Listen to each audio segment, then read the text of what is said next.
Kurds protested on Tuesday after an Iranian missile struck targets in northern Iraq. The attack has sparked an unusual row between the neighbouring allies. Tehran insists the strike was intended to deter threats from Israeli spies. But an outraged Baghdad has responded by recalling its ambassador and summoning Iran's chargé d'affaires in Iraq's capital. Several civilians were killed and injured in what is Iran's first direct military attack in the region linked to the Gaza war. State media said Iran's Revolutionary Guards hit what they called an Israeli espionage center in Iraq's semi-autonomous Kurdistan region, near the US Consulate in the capital, Erbil.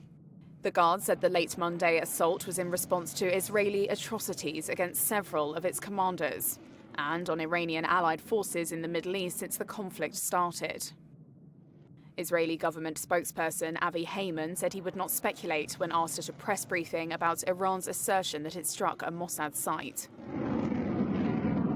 Iraqi Kurdish Prime Minister Pershraw Dizayi spoke on the sidelines of the World Economic Forum. What's surprising, we are not a part of this conflict. We don't know why Iran is retaliating against civilians of Kurdistan, especially in Erbil. We have no animosity towards any of our neighbors, especially Iran. This has been another attack that in the past few years, there have been other attacks also against Kurdistan. We don't know what the reasons are, but all of the allegations that they have made are baseless. The strike deepens concerns about widening and worsening instability across the Middle East. The war between Israel and Hamas, which started on October 7th, has seen Iran's allies enter the fray from Lebanon, Syria, Iraq and Yemen. There's also worry that Iraq could once again become a theatre for regional conflict.